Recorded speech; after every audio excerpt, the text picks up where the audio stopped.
అపోస్తల కార్యంలో 4వ అధ్యాయము అపోస్తల కార్యములు 4వ అధ్యాయము మొదటి వచనం నుంచి చదువుకుందాం.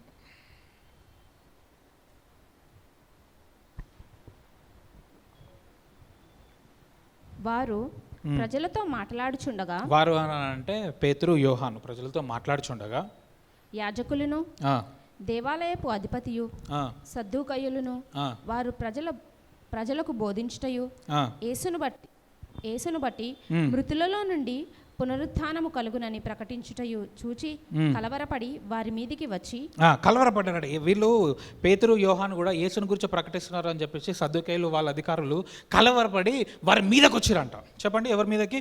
ఎవరైతే యేసుని గురించి ప్రకటిస్తూ ఉన్నారో వారి మీదకి వీళ్ళు వెళ్ళిపోయారు. పేతురు యోహాను మీదకి వచ్చి వారిని బలాత్కారముగా పట్టుకొని సాయంకాలం అయినందున మరుసటి నాటి వరకు వారిని కావలిలో ఉంచిరి. నెక్స్ట్ డే వరకు వాళ్ళని జైల్లో పెట్టిరు. ఎందుకు? దానికంటే ముందో అధ్యాయంలో మీరు చదివినట్లయితే అక్కడ ఒక కుంటివాన్ని స్వస్థపరుస్తారు. అక్కడి నుంచి కంటిన్యూషన్ అనమాట ఇది. అక్కడి నుంచి వాళ్ళు జనులకి బోధిస్తూ ఉంటారు. చదువు. వాక్యము వినిన వారిలో అనేకులు నమ్మిరి. ఆ వాక్యము వినిన వారిలో అనేకులు నమ్మిరి. వారిలో పురుషుల సంఖ్య ఇంచుమించు 5,000 ఆయను. మరునాడు వారి అధికారులను పెద్దలను శాస్త్రులను యెరూషలేములో కూడుకొనిరి. నెక్స్ట్ డే అధికారులను పెద్దలను శాస్త్రులు యెరూషలేములో కూడుకున్నారు. వాళ్ళు ఎందుకు కూడుకున్నారు అని అంటే ఈ పేతురు యోహానులని ఆపడానికి. హల్లెలూయా. చదవం. ప్రధాన యాజకుడైన అన్నయు కయపయు యోహానును అలెగ్జంద్రును ప్రధాన యాజకుని బంధువులందరూ వారితో కూడా ఉండిరి. వారు పేతురును యోహానును మధ్యను నిలబెట్టి, వీళ్ళందరూ చుట్టూ ఉన్నారంట. ఇప్పుడు మధ్యలో ఎవరు నిలబెట్టారు? పేతురుని యోహానుని మధ్యలో నిలబెట్టారు. చదవమ్మా. ఇప్పుడు అంతమందిని చూసాడు అనుకో, పేతురు యోహానికి ఏం కావాలా? భయం కావాలా? అరే మమ్మల్ని అందరినీ కూడా ఇంతమంది చుట్టుకొని ఉన్నారు, ఇప్పుడు మమ్మల్ని తిడతారో కొడతారో. ఏసయ్యనే వాళ్ళు సిలువేసి చంపేశారు. అటువంటిప్పుడు పేతురు యోహానుని ఏం చేయగలుగుతారు? ఏదైనా చేయగలుగుతారు. హల్లెలూయా. వారు ఏసయ్యకే భయపడలే, పేతురు యోహానికి భయపడతారా? భయపడరు. యాక్చువల్లీ ఇక్కడ భయపడాల్సింది ఎవరు? ఇక్కడ ఎక్కువ పేతురు యోహాను భయపడాలి. ఎందుకంటే ఆల్రెడీ ఏసయ్యనే వాళ్ళు సిలువేసి చంపేశారు కాబట్టి. చదవమ్మా. మీరు ఏ బలము చేత ఏ నామమును బట్టి దీనిని చేసితిరని అడుగగా, వాళ్ళని అడుగుతారు, మీకున్న బలం ఏంది? ఏ బలము చేత ఏ నామము చేత మీరు ఇట్లా చేసారు? ఈ అద్భుతం ఎట్లా చేస్తున్నారు మీరు? చదవమ్మా. పేతురు పరిశుద్ధాత్మతో నిండిన వాడై ఇట్లా చూడండి ఏమన్నాడు. మీరు ఏ బలముతో నిండుకున్నారు అన్నటువంటి ప్రశ్న వాళ్ళు అడిగితే పేతురు దేంతో నిండుకున్నాడు అంట? పరిశుద్ధాత్ముడితో నిండుకున్నాడు అంట. హల్లెలూయా. అంటే ఏ దైవజనుడైనా మాట్లాడినప్పుడు వాక్యం చెప్తాడు దేంతో నిండుకోవాలా? పరిశుద్ధాత్మనితో నిండుకోవాలా. ఎమోషన్స్తో నిండుకోవద్దు, ఏదో గొడవలతో నిండుకోవద్దు. ఎమోషన్స్తోని ప్రీచింగ్ అనేది చేయకూడదు. హల్లెలూయా. ఏ సర్మన్ అయినా సరే పరిశుద్ధాత్మునితో నింపబడి ఆ సర్మన్ చెప్పబడాలి, ఆ వాక్యం చెప్పబడాలి. చదవం. పేతురు పరిశుద్ధాత్మతో నిండిన వాడై ఇట్లా నేను ప్రజల అధికారులారా పెద్దలారా, ఆ దుర్బలునికి చేయబడిన ఉపకారమును గూర్చి వాడు దేని వలన స్వస్థత పొందెనని నేడు మమ్మను విమర్శించుచున్నారు కనుక. వానికి స్వస్థత కలిగింది కాబట్టి మమ్మల్ని అందరూ కూడా విమర్శిస్తున్నారు కదా. మీరందరూ ఇశ్రాయేలు ప్రజలందరూ తెలుసుకునవలసినది ఏమనగా, మీరు సిలువ వేసినట్టు మృతులలో నుండి దేవుడు లేపినట్టు. ఇక్కడ చూడు, వాళ్ళం ఎంతమంది ఉన్నారు? దగ్గర అధికారులు శాస్త్రులు మళ్ళీ సద్దూకయ్యులు వీళ్ళందరూ యెరూషలేములో అందరూ కూడుకొని వీళ్ళందరూ ఉన్నారు. ఇక ఉన్నది ఎంతమంది? 2. పేతురు యోహానుని మధ్యలో నిలబెట్టి ఇప్పుడు వీళ్ళందరూ ఏం చేశారు? యేసయ్యనే సిలువ వేసి చంపేశారు కొట్టి. సో వీళ్ళందరినీ మళ్ళీ వీళ్ళు ఏమంటున్నాడు? చదవమ్మా. మీరు సిలువ వేసినట్టు మృతులలో నుండి దేవుడు లేపినట్టు. మీరు సిలువ వేసినటువంటి యేసయ్య మృతుల నుంచి లేపినటువంటి యేసయ్యని మళ్ళీ అతని గురించే వీళ్ళు బోధిస్తూ ఉన్నారు. యాక్చువల్లీ అతన్నే ఏం చేశారు? వీళ్ళు చంపేశారు. కానీ మళ్ళీ ఇప్పుడు వాళ్ళు ఏమంటారు? మీరు సిలువ వేసి చంపేశారు వీళ్ళు యేసయ్యని అని చెప్పేసి అంటున్నారు. అంటే వాళ్ళకి ఎంత ధైర్యం ఉండాలా? They are very brave. ఇదే పేతురు యేసయ్య తీసుకొని వెళ్ళిపోయేటప్పుడు ఇతడు ఏం చేస్తాడంటే పారిపోతాడు. పారిపోయిన తర్వాత 3 సార్లు అంటాడు, యేసయ్య ఎవరో నాకు తెలియదు 3 సార్లు చెప్తాడు అనమాట. అంటే అప్పుడు ఎట్లున్నాడు పేతురు? భయంతో.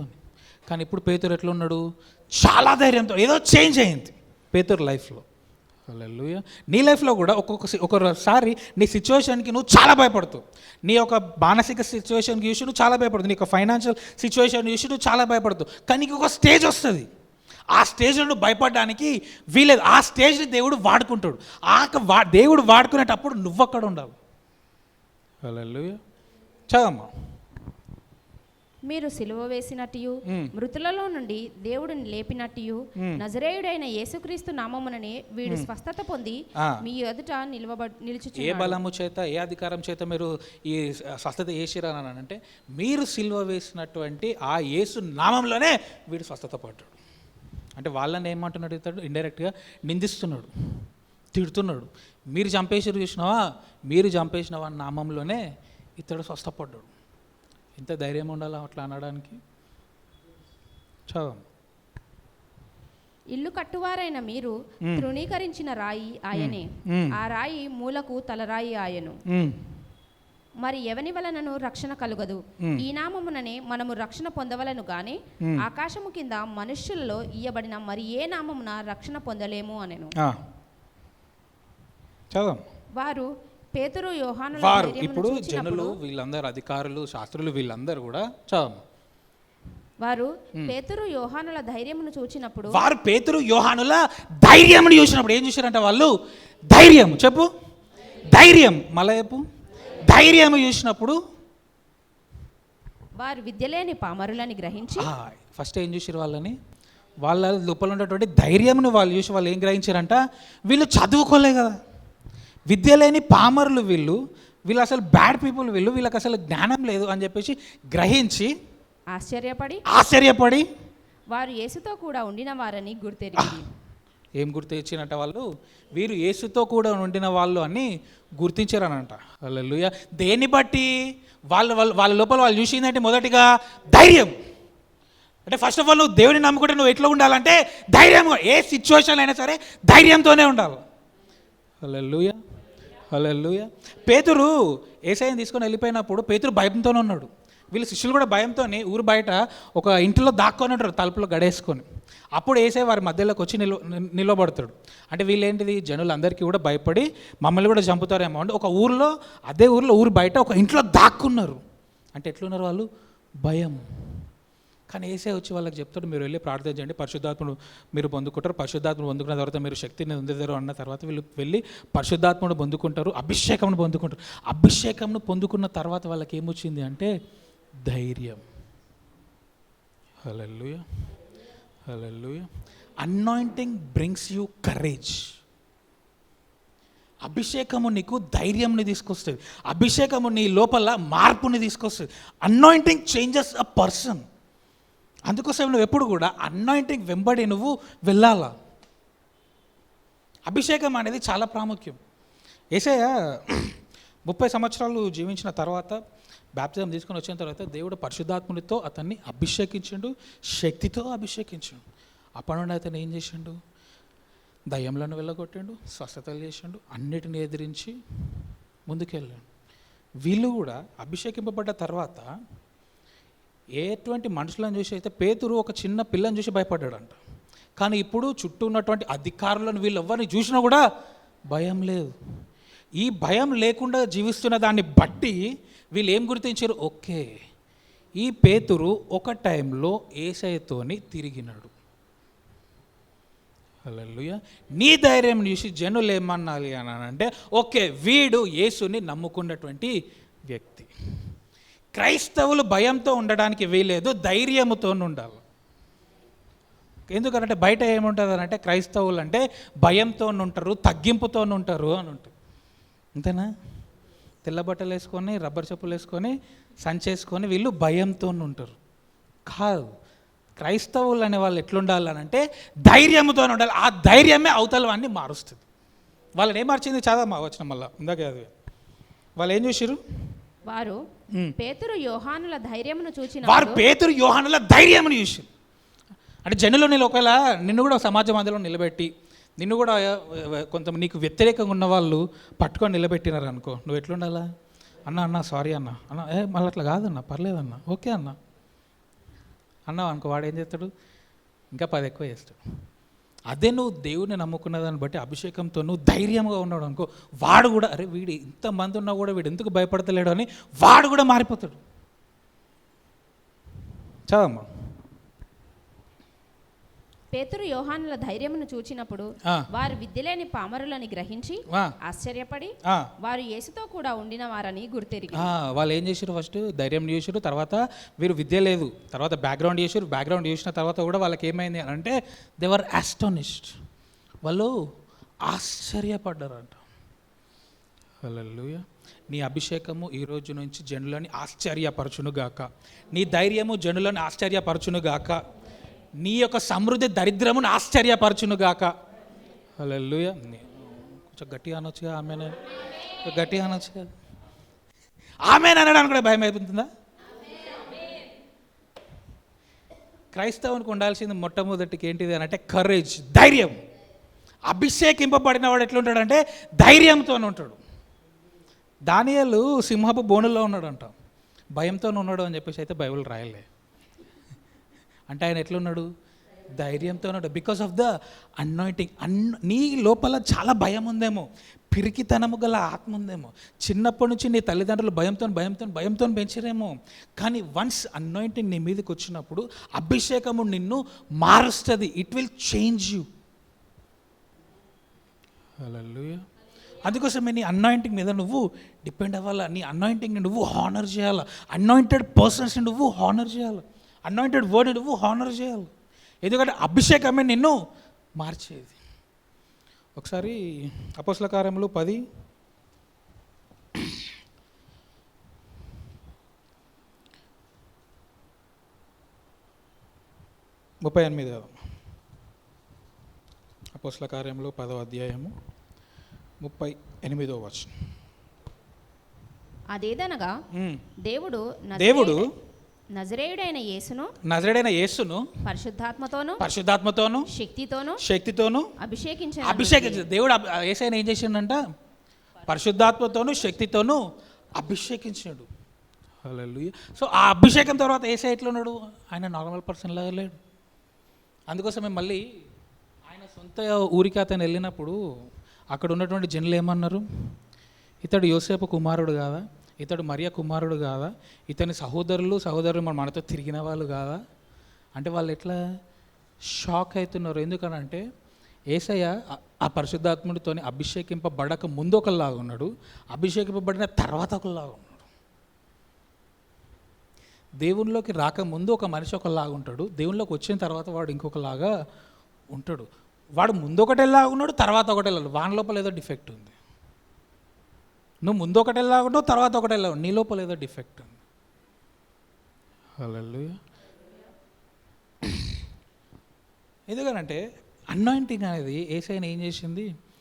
కొత్త వ్యక్తిలాగా కనపరుస్తుంది. అదే ఊర్లో అంతమంది చూస్తున్నారు కదా, అంతమంది చూస్తున్నప్పటికీ కూడా యేసయ్య ఏమన్నాడు? జనులు నా గురించి ఏమనుకుంటున్నారు అంటే ఒకరు ఏలియా అనుకుంటున్నారు, ఒకరు ఇర్మియా అనుకుంటున్నారు, ఇంకొకరు బాప్తిజం ఇచ్చి యోహాన్ అనుకుంటున్నారు. యేసయ్య వాళ్ళ మధ్యలోనే తిరుగుతున్నాడు కదా. కానీ ఎందుకు వీళ్ళు ఏలియా దగ్గరికి ఇర్మియా దగ్గరికి పోయారు? ఎందుకంటే వారు ఏలియా గురించి ఇర్మియా గురించి గొప్పగా విన్నారు, వీళ్ళు గొప్ప అద్భుత కార్యములు చేసిన వ్యక్తులు అని. అంత గొప్ప వ్యక్తులు అయితే ఈ కాలంలో లేరు. యేసయ్య మన మధ్యలో తిరుగుతున్నాడు కాబట్టి ఇతడు మన కాలముకు చెందినవాడు కాదు, ఇతడు ఆ కాలముకు చెందినవాడు. సో యేసయ్యని ఎట్లా కంపేర్ చేసుకుంటున్నారు అంటే వాళ్ళు ద గ్రేటర్ పీపుల్తో కంపేర్ చేస్తున్నారు. ఎందుకు? యేసయ్య లోపల ఒక గ్రేట్ చేంజ్ వచ్చింది ఆఫ్టర్ ది అనాయింటింగ్. నీ లోపల కూడా అనాయింటింగ్ తర్వాత ది గ్రేట్ చేంజ్ రావాలి, వస్తుంది. సో ఈరోజు దేవుడు నీకు ఇచ్చే అభిషేకము ద్వారా you will see a great difference in your life, in every situation. Hallelujah. చూద్దాం, చాలా మాదే వచనం మళ్ళీ 10:38. అదేదనగా దేవుడు నజరేయుడైన యేసును చదివినప్పుడు నువ్వేమనుకోవాలో తెలుసా? అదేదనగా దేవుడు నజరేయుడైన యేసును పరిశుద్ధాత్మతోనూ శక్తితోనూ అభిషేకించిన అనేది అన్నప్పుడు నువ్వేమనాలంటే వెంటనే నువ్వు కూడా ప్రవచించుకోవాలా, యేసయ్యను అభిషేకించినట్టుగా నన్ను కూడా అభిషేకించు, శక్తితో అభిషేకించు, పరిశుద్ధాత్మతో అభిషేకించు. పేతురు యోహానులు వాళ్ళ ధైర్యంను వాళ్ళు చూశారంటే నా ధైర్యంను కూడా హైదరాబాద్ చూడాలా, నా అభిషేకంని కూడా హైదరాబాద్ చూడాలా, నా ధైర్యం కూడా ఇండియా చూడాలా. హల్లెలూయా, హల్లెలూయా. అరే మనం మల్కాజ్గిరి కూడా దాటలే, అరే చూస్తారు. యేసయ్య సారీ పేతురు యోహాను యేసయ్యతో ఉన్నప్పుడు కొంతమందికి మాత్రమే తెలుసు. కానీ ఒక్కసారి ఆ శృంగామణము దేవాలయంలో ఆ యొక్క కుంటివాడిని లేపిన తర్వాత అంత వ్యాపింపబడ్డారు. అంటే జస్ట్ 1 మిరాకిల్ ఈజ్ ఎనఫ్, అంటే just 1 day is enough, sometimes 1 sermon is enough. Hallelujah. So Hyderabad కూడా మన యొక్క ధైర్యమును మన యొక్క అభిషేకంను చూస్తుంది. చదమ్మా. దేవుడు నజరేయుడైన యేసును పరిశుద్ధాత్మతోను శక్తితోను అభిషేకించనున్నది. దేవుడు ఆయనకు తోడై ఉండెను. దేవుడు ఆయనకు తోడై ఉండను. ఇక్కడ ఏంటిది? పరిశుద్ధాత్మతో అభిషేకించుడు, శక్తితో అభిషేకించుడు. తర్వాత ఏంటిది? దేవుడు ఆయనకి తోడై ఉండను. ఇందాక పేతురు యోహానుల ధైర్యం చూసినారు. తర్వాత వీరు విద్య లేని పాములను గ్రహించి వారు ఆశ్చర్యపడి తర్వాత వీరు యేసుతో ఉండెనని గుర్తెరిగిరి. అంటే వాళ్ళకి ఏమొచ్చింది? వీళ్ళు యేసుతోనున్నారు కాబట్టి వీళ్ళు ధైర్యముతో ఉంటున్నారు. నో, యేసయ్యని దేవుడు పరిశుద్ధాత్మతోనూ శక్తితోనూ అభిషేకించిండు. తర్వాత దేవుడు అతనికి తోడై ఉండెను. హల్లెలూయా. దేవుడు యేసయ్యకి తోడై ఉన్నాడు, యేసయ్య శిష్యులకి తోడై ఉన్నాడు. ఓకే, మనకి పరిశుద్ధాత్ముడు తోడై ఉన్నాడు. హల్లెలూయా. ఇప్పుడు దేవుడు ఎవరికి తోడుగా ఉన్నారు? యేసయ్యకి. యేసయ్య ఎవరికి తోడుగా ఉన్నారని జనులు గుర్తెరిచారు? శిష్యులు. ఇప్పుడు యేసయ్య వెళ్ళిపోయేటప్పుడు శిష్యులకు ఏమి ఇచ్చిండు? మనందరికీ ఏమి ఇచ్చిండు? పరిశుద్ధ. అంటే మనకి తోడుగా ఎవరు ఉన్నారు? పరిశుద్ధాత్ముడు. హల్లెలూయా. యేసయ్య వాళ్ళతో ఉన్నది 3.5 సంవత్సరాలే. 3.5 సంవత్సరాలు అయినప్పటికీ కూడా వాళ్ళు గుర్తించారు వీళ్ళు యేసుతో ఉన్నారు అని. పరిశుద్ధాత్ముడు నీతో ఎల్లకాలం ఉంటాడు. జనులు ఇంకెంత గుర్తించాలా? ఖచ్చితంగా గుర్తించారు. హల్లెలూయా. చదమ్మా. దేవుడు ఆయనకు తోడై ఉండెను కనుక ఆయన మేలు చేయొచ్చు. దేవుడు యేసయ్యని అభిషేకించాడు. అభిషేకించిన తర్వాత దేవుడు ఆయనకి తోడుగా ఉన్నాడు కాబట్టి అతడు ఏం చేస్తున్నాడు అని అంటే ఆయన మేలులు చేస్తూ ఉన్నాడు. చెప్పు. అభిషేకింపబడిన వ్యక్తి ఎప్పుడు మేలు చేస్తాడు, హాని చేయడు. అభిషేకింపబడినటువంటి వ్యక్తి మేలుల గురించి మాట్లాడతాడు, హానికరమైనటువంటి కీడుల గురించి మాట్లాడాడు. అభిషేకింపబడిన వ్యక్తి ఒకరిని ఆశీర్వదిస్తాడు, ఇంకొకరిని శపించాడు. అభిషేకింపబడినటువంటి వ్యక్తి ఓన్లీ పాజిటివ్ థింగ్స్ మాట్లాడతాడు, నెగటివ్ థింగ్స్ మాట్లాడాడు. అభిషేకింపబడినటువంటి వ్యక్తి దేవుని వాక్యం గురించి మాట్లాడతాడు, దయ్యం గురించి మాట్లాడాడు. అభిషేకింపబడినటువంటి దేవుడు ఇచ్చేదాని గురించి మాట్లాడతాడు, తన పరిస్థితి గురించి మాట్లాడాడు. నీకు అర్థమైపోవాలా డిఫరెన్స్? అభిషేకింపబడిన వ్యక్తి ఎవరు, నార్మల్ వ్యక్తి ఎవరు? నీ లోపల కూడా ఇప్పటి నుంచి చెక్ చేసుకో. నువ్వు నీ పరిస్థితి గురించి మాట్లాడుతున్నావా, దేవుడు ఇచ్చే దాని గురించి మాట్లాడుతున్నావా, నీ విశ్వాసం గురించి మాట్లాడుతున్నావా, ఏమి లేని దాని గురించి నువ్వు మాట్లాడుతున్నావా? దానివల్ల నిన్ను నువ్వు డిఫైర్ చేసుకోవద్దు. నువ్వు అనాయింటెడ్ సైడ్ ఉన్నావా, ఒక నార్మల్ హ్యూమన్ బీయింగ్ సైడ్ ఉన్నావా? దేవుడు నిన్ను స్పెషల్గా ట్రీట్ చేసిండు, స్పెషల్గా పెట్టేసిండు. దేవుడు సంసోన్ అభిషేకించండు అండి. సంసోన్ పుట్టిన తర్వాత వాళ్ళ తల్లిదండ్రులకు చెప్పాడు, ఇతడు నాజీరు చేయబడినాడు, ఇతడి తలకి కత్తి క్షౌరం అవన్నీ చేయకూడదు, ఇతడు ప్రత్యేకింపబడినవాడు, ఇతడు ఇట్లనే ఉండాలి. ఇప్పుడు కొత్త నిబంధనకు వస్తే మగవాడు జుట్టు పెంచుకొనుట అదేంటిది? అవమానకరం అని అంటుంది. కానీ అదే దేవుడు సంసోన్ విషయంలో ఏమన్నాడు అంటే అసలు పెట్టకూడదు, ఆ యొక్క తలలోనే అతని యొక్క అభిషేకం ఉంది అన్నాడు. సో అతని తలలో ఏముంది?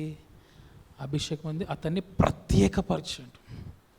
సో ఇప్పుడు బాయ్స్ అందరూ కటింగ్ చేసుకుంటున్నారేమో, అతడు మాత్రం చేసుకోవద్దు. హల్లెలూయా. మీకు అర్థమవుతుందా?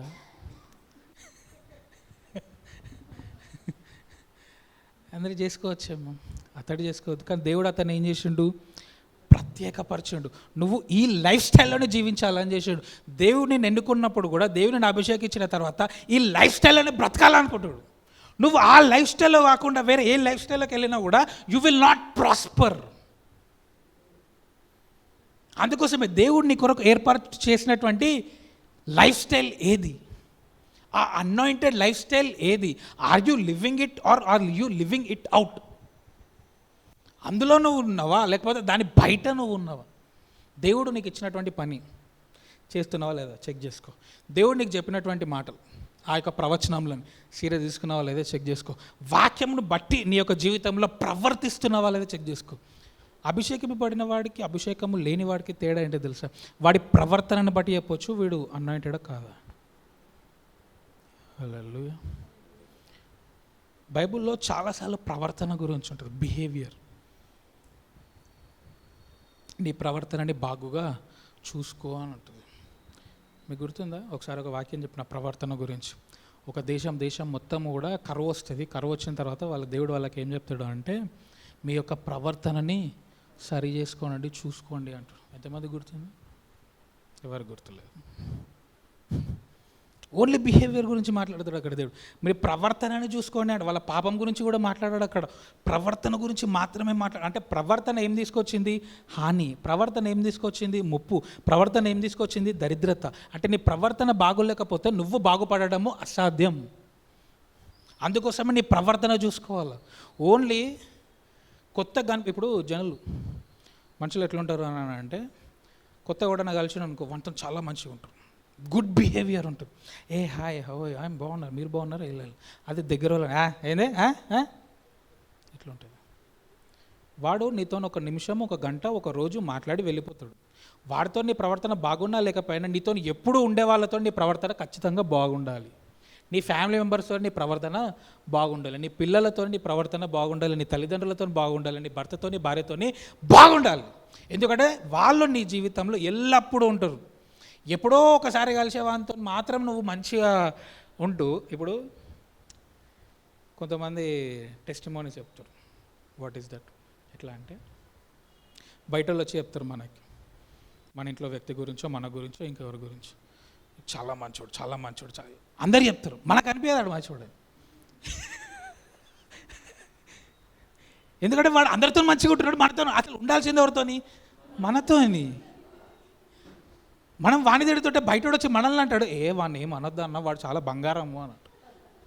అరే ఆ బంగారం మాతో బంగారంలాగా ఉంటలేడు.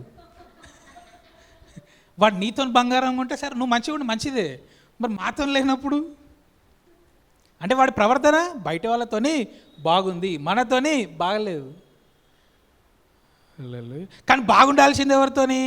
ఎప్పుడు ఉండే నీతోని, మనతోని. నీ ప్రవర్తన కూడా ఎప్పుడు ఎవరితో బాగుండాలా? ఎల్లప్పుడూ ఉండే నీ ఫ్యామిలీ మెంబర్స్తోని, నీ స్నేహితులతోని నీ యొక్క బిహేవియర్ బాగుండాలి. వాళ్ళ దగ్గర నీ బిహేవియర్ బాగుండదు, కానీ ఆ కలిసే గాలి గన్నారవుతో మాత్రం బిహేవియర్ బాగుంటుంది. అంటే కొన్ని సిచ్యువేషన్స్లో బిహేవియర్ బాగున్నా కూడా మన వాళ్ళు కొంచెం తీసుకోలేరు, వాళ్ళతో ఎగ్జామ్టెడ్. కానీ జనరల్గా నీ బిహేవియర్ ఎప్పుడు బాగుండాలి, నీ ప్రవర్తనని చూసుకోవాలి. Anointing changes you and anointing changes your behaviour. If you are not changing your behaviour, you are not honouring your anointing. You are not functioning under your anointing. ఇవన్నీ ఏంటిది అని అంటే అభిషేకములో ఫంక్షన్ అవ్వడం. వీళ్ళు ధైర్యముగా ఉన్నారు, ఎందుకు? వాళ్ళ అభిషేకంలో ఫంక్షన్ అవుతూ ఉన్నారు. వాళ్ళ బిహేవియర్ చేంజ్ అయింది, అభిషేకంలో ఫంక్షన్ అవుతూ ఉన్నారు. మాట్లాడడానికి భయపడేవాళ్ళు, విద్య లేని వాళ్ళు, పామరులు. కానీ వాళ్ళు ఇప్పుడు వాక్యమును రాసిరు. విద్య లేని పామరులు అంట పేతురు, యోహాను. ఇప్పుడు పేతురువి 3-4 సువార్తలు ఉన్నాయి, పేతురువి 2 ఉన్నాయి, యోహానువి 4 ఉన్నాయి. అంటే వాళ్ళు విద్య లేని వాళ్ళు రాసిరు. వాళ్ళు విద్య లేని పామర్లు రాసింది చదువుకున్న మనం, డిగ్రీలు బీటెక్ చేసిన మనం, అవి చదువుకొని మనం బాగుపడుతున్నాం. వాళ్ళ అభిషేకం వాళ్ళని ఏ స్టేజ్కి తీసుకెళ్ళి. So anointing changes you. So function under that anointing. ఆ అనాయింటింగ్ బయటికి వచ్చి నువ్వు ఫంక్షన్ అవ్వకు, అందులో నువ్వు ప్రాస్పర్ అవ్వలేవు. చదవమ్మా ఒకసారి. అభిషేకింపబడిన వాడి జీవితం ఎట్లా ఉంటుందో చూద్దాం. కీర్తనల గ్రంథము 89వ అధ్యాయము, కీర్తనలు 89:20.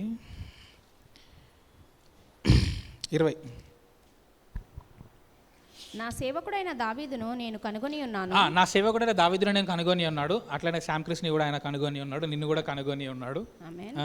నా పరిశుద్ధ తైలముతో అతనిని అభిషేకించాడు. నేను ఏం చేశానంటే దేవుడు అభిషేకించండు. నా చెయ్యి ఎడతెగక అతనికి తోడై ఎట్లుంటదంట, నా చెయ్యి ఎడతెగక అతనికి తోడుగానే ఉంటుంది. ఎల్లప్పుడు కూడా నేను అభిషేకించిన వ్యక్తికి నా చెయ్యి తోడుగా ఉంటాడు. అంటే దేవుడు నేను అభిషేకించిండు అని అంటే ఆయన చెయ్యి ఎల్లప్పుడు నీకు తోడుగానే ఉంటుంది. So if you are anointed, నువ్వు అసలు దేవుడు నీకు తోడుగా ఉండడా లేదా, ఆయన చెయ్యి నీకు తోడుగా ఉందా లేదా అనేటువంటి డౌట్లో నీకు అనవసరం. ఎందుకంటే దేవుడు ఆటోమేటిక్గా నీకు తోడుగానే ఉన్నాడు. It's just that you are not recognising it. నువ్వు చూసుకోవట్లే, నువ్వు పట్టించుకోవట్లే, అంతే. నీ జీవితంలో నువ్వు పడిపోయి చావమ్మా. నా బాహుబలము అతన్ని బలపరచును. ఏ శత్రువును అతను ఏం చేస్తుందంట, నా బాహుబలం అతన్ని, అంటే దేవుని బలము నిన్ను బలపరుస్తుంది. నువ్వు బలహీన పడినటువంటి సమయంలో, నీ యొక్క అప్పులలో పడి నువ్వు బలహీన పడినటువంటి సమయంలో దేవుని బలము నిన్ను బలపరుస్తుంది. ఎందులో ఒక విషయంలో సమస్యలలో పడిపోయి బలహీన పడిపోతున్నావేమో, దేవుడు నిన్ను బలపరుస్తుంది. ఆయన బాహుబలమే నిన్ను బలపరుస్తుంది. హల్లెలూయా. ఇవన్నీ ఏంటివో తెలుసా? These are all the privileges for an anointed man. These are all your privileges because you are anointed. But ఇవి నువ్వు చూసుకోకుండా, ఈ యొక్క విశ్వాసం లేకుండా నువ్వు జీవించడం అనేది దేవునికి అస్సలు ఇష్టం లేదు. ఎందుకంటే నువ్వు సాఫీగా, సంతోషముగా, ధైర్యముగా జీవించాల్సినటువంటి నీ జీవితంను భయంతో, ఎప్పుడు ఏం జరుగుతుందో అన్నటువంటి ఆలోచనలతోని నువ్వు గడుపుతా ఉన్నావు. That is not good. Hallelujah. ఒక మనిషి ధైర్యంగా ఉన్నాడో లేదా నీకు ఎట్లా తెలుస్తుంది? ఒక సిచ్యువేషన్ వచ్చినప్పుడు, అప్పుడు ఆ యొక్క సిచ్యువేషన్లో వాడి మైండ్ సెట్ ఎట్లుందో దాన్ని బట్టి మనకి అర్థమవుతుంది వీడు ఎట్లున్నాడు. And anointing changes your mind set. నీ యొక్క మైండ్ సెట్ కూడా చేంజ్ అవుతుంది. చదమ్మా. ఏ శత్రువును అతని మీద జయమునందడు. నీ జీవితంలో శత్రువులు ఉన్నారేమో, కానీ వాడు విజయము పొందడు. నువ్వు చెప్తావు ఇప్పుడు నేను నీ శత్రువులు ఎవరు అని నన్ను అడిగితే మా మమ్మీ, మా డాడీ, మా అత్త, మా మామ, వాళ్ళు వీళ్ళు లిస్ట్ చెప్తావు. కానీ ఎవ్వరు కూడా నీ మీద విజయము పొందుకోరు. అంటే ఎందుకు మమ్మీ, డాడీ, అత్త, మామ అంటే జనరల్గా నేను ఈ మధ్య కాలంలో చూసినట్టయితే నా అనుభవంలో శత్రువుల గురించి ఎప్పుడు చెప్పింది లేదు నాకు. అందరూ మా మమ్మీ, మా డాడీ, మా అత్తమ్మ వీళ్ళే. అట్లా. సో నీ జీవితంలో శత్రువులు ఉన్నారేమో, అండ్ వాళ్ళైతే శత్రువులు కాదు, నీ తల్లిదండ్రులు ఎవరు కూడా శత్రువులు కాదు. నువ్వు అట్లా అనుకోకు. నీ జీవితంలో ఎవరైతే శత్రువులు ఉన్నాడో, మెయిన్ ఆ శత్రువు ఎవరు అనంటే అపవాది. నువ్వు ఎప్పుడైతే నీ శత్రువు అపవాది కాదు, మా మమ్మీ, మా డాడీ, మా అత్త అనుకుంటావో, అయిపోయి అపవాది గాడు సక్సెస్ అయ్యాడు నీ జీవితంలో. నిన్ను డైవర్ట్ చేసి వాడు గెలిచిండు అక్కడ. ఎందుకంటే వాడిని ఎనిమిటీ లిస్ట్లో నుంచి తీసేసి నీ యొక్క సొంత ఫ్యామిలీ మెంబర్స్నే పెట్టిండు. ఓకే, ఈవెన్ దో వాళ్ళు నీకు వ్యతిరేకంగా ఉన్నప్పటికీ సరే, they are not your enemies. If you are feeling that way, that is not good according to God. హల్లెలూయా. సో మనకు ఉన్నటువంటి కామన్ శత్రువు ఎవరు? అపవాది. వాడు మాత్రమే, ఇంకా ఏ మనుష్యుడు కూడా కాదు. ఆ అపవాది మనుషుల లోపలికి వెళ్ళి వాళ్ళని మన మీదకి రేపుతుందేమో, దావీదుని చంపడానికి జనులను రేపినట్టు. స్టిల్ విజయము వాళ్ళది కాదు, విజయము మనదే. హల్లెలూయా. నీ అభిషేకము నీకు విజయమును కలుగజేస్తుంది. నీ అభిషేకము ఎప్పుడు కూడా నిన్ను ఓడిపోనియదు. లేదన్నా నేను కొన్ని విషయాలలో చాలా డౌన్ఫాల్ చూసిన, నేను చాలా బాధపడుతున్నా, చాలా నలిగిపోయినా. ఈవెన్ నువ్వు డౌన్ఫాల్ చూసినప్పటికీ సరే, అభిషేకం నిన్ను తిరిగి లేవని. నీతిమంతుడు 7 సార్లు పడినా సరే తిరిగి లేస్తాడు. హల్లెలూయా. సో డోంట్ టాక్ న్యాచురల్లీ, ప్రాక్టికల్గా మాట్లాడడం మానే. ఈ లోకం మాట్లాడినట్టుగా మానే. ఈ లోకం వేరు, నువ్వు వేరు. మనుషుడు పడడేమో, నువ్వు పడినా సరే నువ్వు మళ్ళీ లేస్తావు, మళ్ళీ నువ్వు మనిషివి కాదు, నువ్వు మనిషివి కాదు.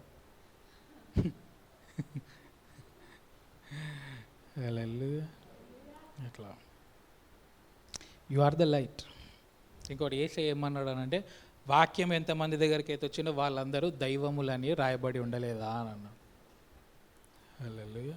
అంటే ఏసై నిన్ను ఏమంటున్నాడు అని అంటే, అది ఏం లే, నేను చెప్పిందంటే వాళ్ళు ఏదో తీసుకుంటారు అట్లా.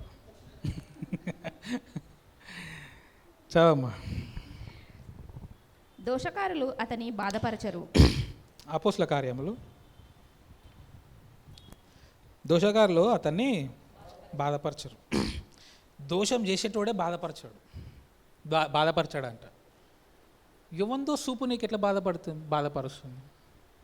ఎవరో నిన్ను చూసే కోపంగా చూసే చూపు, కొంచెం యాటిట్యూడ్తో చూసే చూపు, అది ఎందుకు నీకు బాధ కలిగిస్తుంది? దోషకారులే బాధ కలిగించారంట. వాళ్ళు దోషకారులు అంటే కాదు. సరే, దోషకారులు కూడా చేయరు, మళ్ళీ నీకు ఎందుకు బాధ అవుతుంది?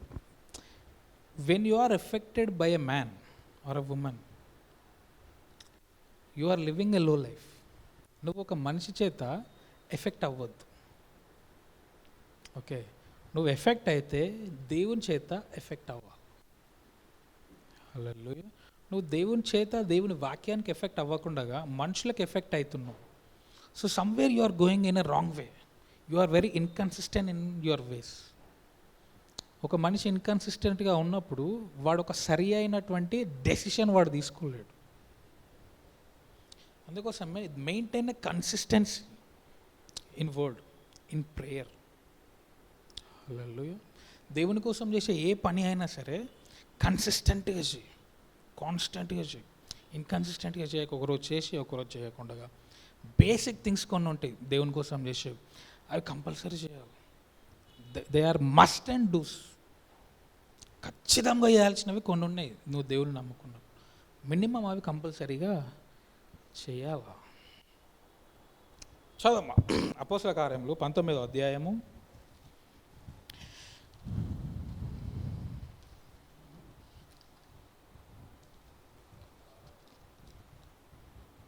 19 అభిషేకింపబడిన వాడిని దేవుడు ఎట్లా వాడుకుంటాడో చూద్దాం. అపోస్తల కార్యములు 11వ అధ్యాయము 19వ అధ్యాయము 11వ వచనం. దేవుడు పౌలు చేత విశేషమైన అద్భుతములను చేయించాడు అంట. హల్లెలూయా. ఏం చేసిండు? అద్భుతములు కాదు, ఏ అద్భుతములు? విశేషమైన అద్భుతం. ఇంగ్లీష్లో ఏముంటుంది అంటే స్పెషల్ మిరాకిల్స్ అని ఉంటుంది. NIV వర్షన్లో ఏముంటుంది అని అంటే ఎక్స్ట్రాడినరీ మిరాకిల్స్ అని ఉంటుంది. హల్లెలూయా. ఎట్లా చేసాడంటే దేవుడు పౌలు చేత చేయించాడంట. ఎట్లా? పౌలు హ్యాండ్స్తో చేయించాడంట విశేషమైన అద్భుతములు. సో దేవుడిని పట్టుకున్నప్పుడు ఆయన నీ యొక్క చేతుల ద్వారా గొప్ప విశేషమైన అద్భుతములని దేవుడు చేస్తాడు. ఓకే, ఫస్ట్ దేవుడు నీ జీవితంలోనే చేస్తాడు విశేషకరమైనటువంటి అద్భుతాలు. హల్లెలూయా, హల్లెలూయా. సో ఇప్పుడు నేను చూసింది ఏంటంటే, ఒకటి నేను అబ్జర్వ్ చేసింది, చాలామంది అభిషేకింపబడిన జీవితానికి చాలా దూరంగా జీవిస్తూ ఉన్నారు. నార్మల్గా బయట నేను చూసినటువంటి క్రైస్తవ సమాజంలో కానీ ఎట్ ప్రజెంట్ ఆ యొక్క లైఫ్ స్టైల్ అనేది లేదు. థర్స్డే సర్వీస్ మనం పెట్టడానికి గల మెయిన్ రీజన్ ఏంటంటే అనాయింటెడ్ లైఫ్ స్టైల్కి మనము అలవాటు పడాలా.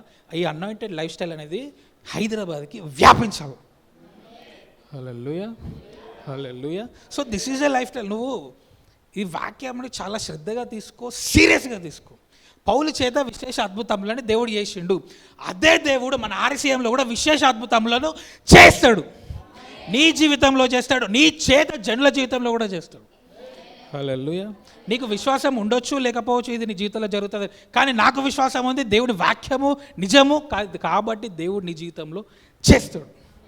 హల్లెలూయా, హల్లెలూయా. సో ఆ RCM సంఘంలో విశేష అద్భుతములు జరగబడును గాక. నీ చేత కూడా విశేషకరమైన అద్భుతములు జరిగించబడును గాక. జామ. అతని శరీరమునకు తలిగిన చేతి గుడ్డలైనను. ఏంటంటే అతని శరీరానికి తలిగిన చేతి గుడ్డలైనను అంటే క్లాత్. నడికట్లైనను రోగుల యొద్దకు తెచ్చినప్పుడు రోగములు వారిని విడిచెను. ఆయన ఒకవేళ ఒక బట్టని ఇట్లా ముట్టుకుంటే అది తీసుకెళ్ళి రోగుల మీద పెడితే అవి వాళ్ళని స్వస్థపరిచేవంట. వాళ్ళు ఒకవేళ దయ్యంలో ఉంటే దయ్యంలు కూడా వెళ్ళిపోయేవంట. అంటే ఎటువంటి అద్భుతాలు అవి! Those are very special miracles, extraordinary miracles. Hallelujah. So have faith for a special miracles from now. ఇన్ని రోజులు నువ్వు నార్మల్ మిరాకిల్స్ మీద వెళ్ళినావు, అసలు మిరాకిల్స్ మీదనే నీకు నమ్మకం లేదేమో, but believe, but have faith. దేవుడు నీకు ఒక వాక్యం చెప్పినప్పుడు ఉత్తగా చెప్పాడు, ప్రవచనాత్మకంగా చెప్తాడు. ఇదేంటిది మనది ఈరోజు సర్వీస్ నేమ్ ఏంటిది? Prophetic service. ప్రాఫెటిక్ అంటే మీనింగ్ తెలుసుగా, చాలాసార్లు చెప్పాను. ప్రాఫెటిక్ అంటే దేవుడు చేయబోయే దాన్ని చెప్పడం. So God wants to do a special miracles in your lifes. So take it very seriously and have faith for a special miracles. Hallelujah. నువ్వు మళ్ళీ ఇంటికి వెళ్ళిపోయి మళ్ళీ రేపటి నుంచి నువ్వు నార్మల్ లైఫ్ స్టైల్కి వెళ్ళిపోయి నా జీవితంలో ఇది జరిగింది, అట్లా అయిపోయింది, నేను ఇట్లా బాధపడుకుంటా ముళ్ళ కూర్చోకు. ఒక అద్భుతం ఇప్పటివరకు కోల్పోయినవేమో, నువ్వు అనుకున్నది జరగలేదేమో, పోనీ. దేవుడు మళ్ళీ తిరిగి పునరుద్ధానమును కలిగించువాడు. God will restore everything. So దేవుడు స్పెషల్ మిరాకిల్స్ని చేస్తాడు. హల్లెలూయా. చదమ్మా. దయ్యములు కూడా వదిలిపోయాను. అప్పుడు దేశ సంచారులను మాంత్రికులునైన కొందరు యూదులు, ఏంటంటే దేశ సంచారులను మాంత్రికులు, మంత్రాలు చేసేటోళ్ళు, చేతబడులు చేసేటోళ్ళు వాళ్ళు కొందరు యూదులు పౌలు ప్రకటించు యేసుతోడు మిమ్మును ఉచ్చాటన చేయుచున్నానను మాట చెప్పి దయ్యములు పట్టిన వారి మీద ప్రభు అయిన యేసు నామమును ఉచ్చరించుటకు ఏం చేశారంట. ఇప్పుడు పౌలు ఏం చేస్తున్నాడంటే దయ్యములను వాళ్ళ ముందు ఎట్లా యేసు నామములో పో అంటే పోతున్నాయి. సో ఆ దేశ సంచారులు మాంత్రికులు ఏం చేశారంటే అది చూసిరు, అరే ఇంత ఈజీగా పోతున్నాయి కదా, మేము కూడా అట్లా చేస్తాము అని చెప్పేసి దయ్యాల దగ్గరికి పోయారంట. అట్లనే చేశారంట, యేసు నామములో పో అని అన్నారంట. చదవం. యూదుడైన స్కెవయు అను ఒక ప్రధాన యాజకుని కుమారులు 7 అలాగున చేయుచుండిరి. అందుకు ఆ దయ్యము, నేను యేసును గుర్తెరుగుదును. ఇప్పుడు ఆ దయ్యం అంటుందంట, ఏమంటుంది? నేను యేసును గుర్తెరుగుదును, పౌలును కూడా ఎరుగుదును. నాకు యేసు తెలుసు, పౌలే తెలుసు, మీరెవరు అని అడుగుతుందంట. దేశ సంచారులు మాంత్రికులు వచ్చి దయ్యాలని యేసు నామంలో పో పో పో అని అంటే, నువ్వు ఏదైతే నామం పలుకుతున్నావో యేసు నాకు బాగా తెలుసు. నువ్వు ఎవరిని యూస్ అయితే నా మీద నామ ప్రకటిస్తున్నావో ఆ పౌలు కూడా నాకు తెలుసు. నువ్వెవరు? యేసు చెప్తే నేను పోతా, పౌలు చెప్పినా పోతా, ఎందుకంటే వాళ్ళు అభిషేకింపబడ్డారు, దేవుడు వాళ్ళకి తోడుగున్నాడు. నీకెవడు తోడుగున్నాడు? హల్లెలూయా, హల్లెలూయా. సో దయ్యం ఏమంటే తెలుసా, ఈరోజు నుంచి నాకు యేసు తెలుసు, శామ్ క్రిస్ తెలుసు, నాకు యేసు తెలుసు, నువ్వు నీ పేరు, నాకు యేసు తెలుసు, నువ్వు తెలుసు, కాబట్టి నువ్వు చెప్పినప్పుడు ప్రతి దయ్యమును ప్రతి రోగము పోతుంది. Hallelujah, hallelujah. అట్లా if you are anointed, devil knows your name. దయ్యంకి నీ పేరు తెలుసు. ఇప్పుడు ఆ మాంత్రికుడు పోయి వాడు చెప్పిండా, నాకు ఇది నేను పౌల దగ్గర నేర్చుకొని నేను చేస్తున్నా నేను అని చెప్పలే. కానీ దయ్యంకి తెలుసు వాడు ఏం చూసి ఎవరిని చూసి నేర్చుకున్నాడో. సో నాకు పౌలు తెలుసు, యేసు తెలుసు. సో నువ్వు కొన్నిసార్లు నీ అభిషేకంను కనపరిచినప్పుడు, నీ ధైర్యంని చూచినప్పుడు జనులు కూడా అంటారు, వీడు యేసుతో నడిచినటువంటి వ్యక్తి. నువ్వు ఒక దయ్యంని పో అన్నప్పుడు దయ్యం నీ మాట వింటది. ఓన్లీ దైవజనుల మాటలే కాదు, నీ మాట కూడా వింటది. హల్లెలూయా. దేవుడు అందరికీ ఇచ్చిండు ఆ వాగ్దానం. ఓన్లీ అపోస్తులకి శిష్యులకి మాత్రమే కాదు, దేవుడు అందరికీ ఇచ్చిండు. అందరూ అద్భుతములు చేసేవాళ్ళే. ఇప్పుడు అదే శిష్యులు యేసయ్య ఉన్నప్పుడు చెప్పేవాళ్ళు, ఆ ఊర్లో నీ నామం బట్టి స్వస్థతలు చేస్తున్నారంట, దయ్యాలు ఎలగొడుతున్నారంట, మనం పోయి ఆపుదామా అని అంటారు. అప్పుడు యేసయ్య అంటాడు, చేస్తే మంచి పని చేస్తున్నారు కదా, చేసుకొని నీకెందుకు అని చెప్పేసి ఆపుతాడు అనమాట. హల్లెలూయా. అంటే వాళ్ళు ఎట్లా, వారు యేసు వాక్యంని విన్న వాళ్ళు అయి ఉంటారు, యేసయ్యతో ప్రార్థన చేయించుకున్న వాళ్ళు అయి ఉంటారు. ఆ విశ్వాసంను పెంచుకొని వాళ్ళు ఆ దయ్యంలను స్వస్థతలని చేస్తున్నారేమో. So devil knows your name. నువ్వు ఇక్కడ వాక్యం వింటున్నావు, చూసినావా? వాక్యం వింటున్నప్పుడే you are receiving the anointing. నువ్వు ఒక వాక్యం వింటున్నప్పుడు నువ్వు అభిషేకం పొందుకుంటావు తెలుసా? నువ్వు ఒక దైవజుడితో నడిచేటప్పుడు, బండి మీద పోయేటప్పుడు అభిషేకం పొందుకుంటావు తెలుసా? ఫోన్ కాల్లో మాట్లాడుతున్నప్పుడు అభిషేకం పొందుకుంటూ. When you listen to the voice of a prophet you will receive his anointing. Just ఆయన స్వరమును విన్నప్పుడు కూడా నువ్వు ఆ అభిషేకంని పొందుకుంటూ. హల్లెలూయా. ఇప్పుడు పౌలు ఆయన చేతికి ఉన్నటువంటి బట్టలే అభిషేకింపబడుతున్నాయి. ఇప్పుడు దైవజనులు 24 గంటలు వాళ్ళు దేవుని వాక్యం గురించే మాట్లాడతారు, ప్రార్థనలోనే ఉంటారు. అటువంటిప్పుడు వారి గొంతు ఏమై ఉంటుంది? అభిషేకింపబడినదే ఉంటుంది. సో వారి స్వరము నువ్వు వింటున్నావు అని అంటే what you are receiving the anointing. ఇప్పుడు ఒక బండి మీద ఇద్దరు కలిసి పోతున్నావు, ఒక దైవజనుడు అంటే నువ్వేం పొందుకున్నావు అతని దగ్గర నుంచి? You are receiving the anointing. ఒక కార్లో కలిసి తిరుగుతున్నావు, you are receiving the anointing. కలిసి వెళ్తున్నావు, రిసీవింగ్ ద అనాయింటింగ్. ఇప్పుడు ఒక చర్చ్లో నువ్వు విని ఒక దగ్గర కూర్చొని వాక్యం పెట్టినావు దైవజనుడిది, శ్రద్ధగా కూర్చొని హానర్ చేస్తూ వింటున్నావు, you will receive the anointing. ఏ సర్వీస్లో కూడా నువ్వు అభిషేకం తీసుకోకుండా నువ్వు పోయేదే ఉండదు, తెలుసు. చాలామంది గుర్తించరు, తెలియదు. కానీ whenever you are interacting with the prophet with humility you will receive his anointing. Hallelujah. చదమ్మా, ఎన్నో వచనం అది? 15. అందుకు ఆ దయ్యము, నేను యేసును గుర్తెరుగుదును, పౌలును కూడా ఎరుగుదును, కానీ మీరెవరని అడుగగా, మీరెవరు అని అడిగాను. ఆ దయ్యము పట్టినవాడు ఎగిరి వారి మీద పడి వారిద్దరిని లొంగ తీసుకుని ఇప్పుడు గెలిచి ఏం చేసిండంట? ఈ దయ్యం పట్టిన వాళ్ళ మీద పడి వాళ్ళని కొట్టి వాళ్ళ మీద గెలిచిండంట. హల్లెలూయా. సో ప్రశ్న అడిగాను, నాకు యేసు తెలుసు, పౌలు తెలుసు, మీరెవరు? ఫస్ట్ ఆఫ్ ఆల్ వాళ్ళు ఎవరో వాళ్ళు ఏమైనా సమాధానం చెప్పిరా? చెప్పలే. అంటే వాళ్ళు ఎవరో వాళ్ళకి తెలియదు. అంటే దయ్యము ఎవరిని గెలుస్తుంది? వాడెవడో వానికి తెలియనప్పుడు వాడిని గెలుస్తుంది. నువ్వెవరో నీకు తెలియనప్పుడే దయ్యము నీ జీవితంలో అధికారము చెలాయిస్తుంది. So you must know who you are. నువ్వెవరో నీకు తెలియాల. నువ్వు దేవుని కుమారుడవు, నీవు అభిషక్తుడవు, అభిషేకం పొందుకునేవాడు, అది నీకు తెలవాల. You are a faith man. నీ మీదకి ఎవరన్నా వస్తే దేవుడు వాణ్ణి దూరం పెడతాడు, అది నీకు తెలవాలి. దేవుడు నేను ప్రత్యేకపరిచాడు, అది నీకు తెలవాలి. You are special person to God, నీకు తెలవాలి. నీకోసం వేసే రక్తం కార్చిండు, ఆ రక్తం నిన్ను కాపాడుతుంది, నీకు తెలవాలి. ఇవి నీకు ఏవి తెలియదు, అప్పుడే దయ్యం గారు నీ మీద అధికారం చేస్తాడు. అన్న ఇవి నాకు తెలుసా అన్న, but where is their life according to that అన్న? తెలుసు సరే.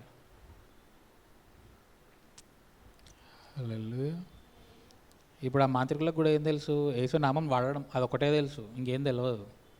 వాళ్ళు ఎవరో వాళ్ళకి తెలియదు. సో నీ గురించి నీకు తెలవడము చాలా ఇంపార్టెంట్. నీ గురించి నీకు తెలిసినప్పుడు దాని ప్రకారంగా జీవించడము చాలా ఇంపార్టెంట్. అప్పుడే you can function under the anointing.